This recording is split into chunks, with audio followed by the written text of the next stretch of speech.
President ate tebamuyisizaamu MP ebyembi bisekerwa. President bamuyisizaamu MP akatambike mulabaawo ka president w'eggwanga erya France sina mu Africa wabula owe France bamuyisizaamu MP. Abazungu balina olugero lwe bagamba nti ne gy'otasuubira naye etonnya. Bwe nkuba gy'otagisuubira oyinza ogamba mabira tetonnyayo, eri tetonnyayo, ku nnyanja ennyanja eri mu nnyanja wakati tetonnyayo. Mwana wattu ne gy'otasuubira naye etonnya. Ekyo kye bayita obufumbo. Ate kye bayita obukulembeze ne public appearance kyekyo. Kati wana bana wa TikTok we mujjiramu nti bamaze omuyisaamu MP ne baggulawo ne bafuluma nga beekutte bulungi nnyo emikono ne bakkirira amadaala g'ennyonyi. Nere ebifaananyi by'erala ebyakubiddwa ebino saturating besides aka akatamyo ne yakakutte munange byagenze biraga president w'eggwanga atuuse ne mukyala we omulungi bakaddiidde mukwano babiri kwezi empya ezivuga. TikTok wejjiramu kye mbadde nkugamba nti abantu abangi mweteeka ku pressure olwa bu video bwe mulaba ku TikTok n'olaba kapo ya gundi ne gundi naawe n'otandika ogiratinga ku bbaawo n'otandika ogiratinga ekyo kyolaba ku TikTok ku mukyalawo n'otandika ogiratinga ku boyfriend we oba girlfriend we olabye kino olabye kiri olabye oli mu ruumu ye mulimu kano olaba mu ruumu ye oli mulimu kali oli yayambadde engatto weeti agipostinze ku TikTok ola nti agiridde eno. Eyo life eri staged, eyo life eri scripted nti ava wantu n'agenda ng'agenze kukola kino na kino batono nnyo abalivinga life wetu ate abagirivinga tebalina maalo kupostinga bintu ebyo. Kino atisi eyo kyobonjigako bukyanga otandika okulaba content wange atisi gamba nti SMX namuyigako kino nti ebyo mulaba bibeera staged and scripted.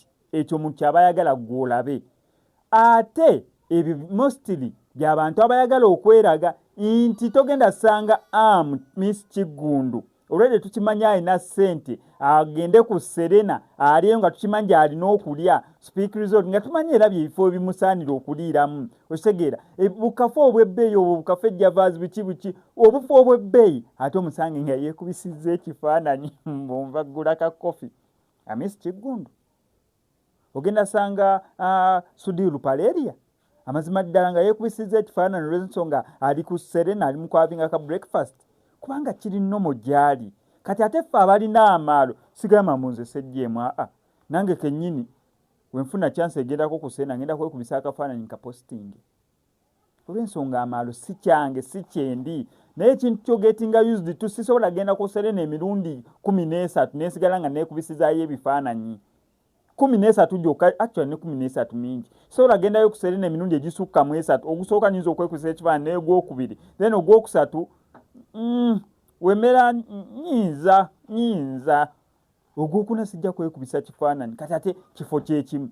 Kati oba olaba abo abapostinga ebintu mmere that means kwolwo mweyo wiiki mwe balidde enkoko that means mweyo wiiki mwe baguliddemu olugoye kyokka bakapostinze gw'osuubira buli lunaku agula mweyo wiiki mwabakoledde ekyo n'apostinga akaviiri kawigi mweyo wiiki mwasibidde alina okapostinga naye tebagenda sugira kaviiri leero simanyi wa point yange mugitegedde. Omuntu tagenda postinga nkoko buli lunaku nga gyalya agikuba ekifaananyi bitama that means abali enkoko buli lunaku tebagenda kwepostinga.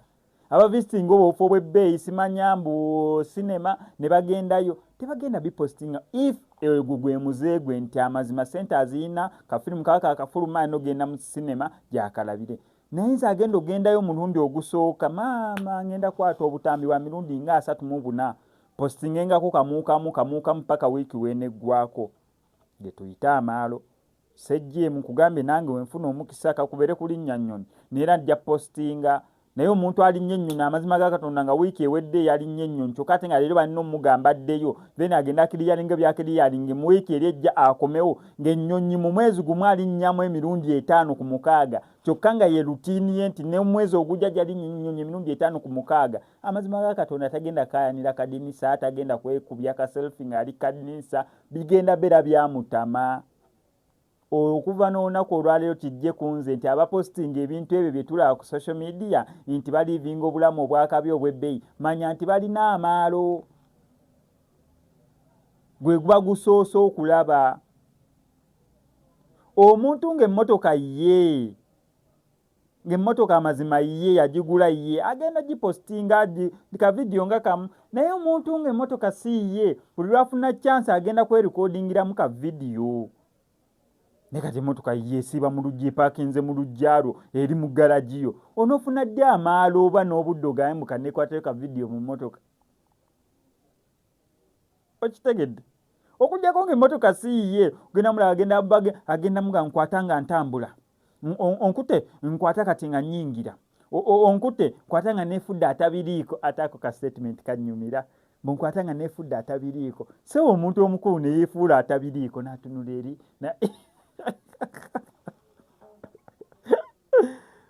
nkwataako nga neefudde atabiriiko, ako kannyumira nnyo.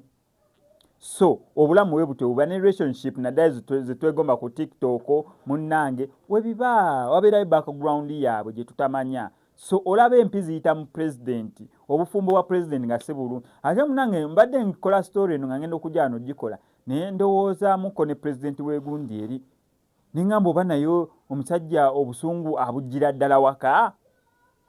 Okitegedde ekintu ekyo? Nengamba oba oyo president obusungu buyinza obeera nga abujjira munnange ng'agenda okujja eno mu bantu ng'olwedde alina obusungu bwe waka tomanya gwe ate munnange we France empi zo zimuyitamu tomanya ne ba president abalala kye bayitamu. Oluusi nga bamukubye empi okendera omusajja n'engeri gy'abayisaamu omusajja ate sometimes nekigenda ne mu family genda olaba ba first daughter ba first son, just in case president alina ba first daughter, genda olaba first daughter bayogeza bukambwe nti njagalagira munange nze ntya nze ndi kasajja kateetizi. Ogenda olaba oba president alina ba first son, ogenda olaba first son boogeza bukambwe, kumbe ewaka maama nga maama yavaako obuzibu. Oyo Macron simanyi oba abalina abaana oyinza okukweka ng'omwana waabwe wabeera mulenzi first son ng'ayogeza busungu, ng'ayinza ogenda ku TikTok ku Facebook oba ku Twitter n'ayogeza obusungu, kumbe ng'obuzibu buva waka. Submission yange munjigeko kintu kimu olwaleero nti n'eyo gye twegomba mumanye mbu n'enkuba etonnyayo. Nange SMX gwe mwegomba ebyange byandibeera nga birungi waneeno nga mundaba, oluusi nga si birungi nga we mundaba. Nze ku social media platforms zange ng'oggyeko YouTube gye mbawa fact nti nabaleetya amawulire nga seekubidde, naye social media platforms zange esigadde zonna mbawa ekyo kye njagala mulabe, ate ekyo temukyerabira n'abasigadde. In most cases ba social media abo aba handling batuwa ekyo kye baagala ffe tulabe. Wayagala olabe emuni ayaguze emmotoka gy'agenda opostinga oba yiye oba siiye, kyayagala tulabe kyagenda opostinga, kyatayagala tulabe mboba yasuze enjala bannange yakaabye olunaku yasibye talina makeup ko tagenda postinga, ajalindako lwe balimukolako ka makeup owa makeup artist asinga obwakabi then recordinga postinge. Submission yange wano ku SMX Media kankusaba osiibe bulungi wano ku SMX Media ngenda sigala nku updates gwe tulina okukola subscribing and notification bell ebisigadde obitulekere.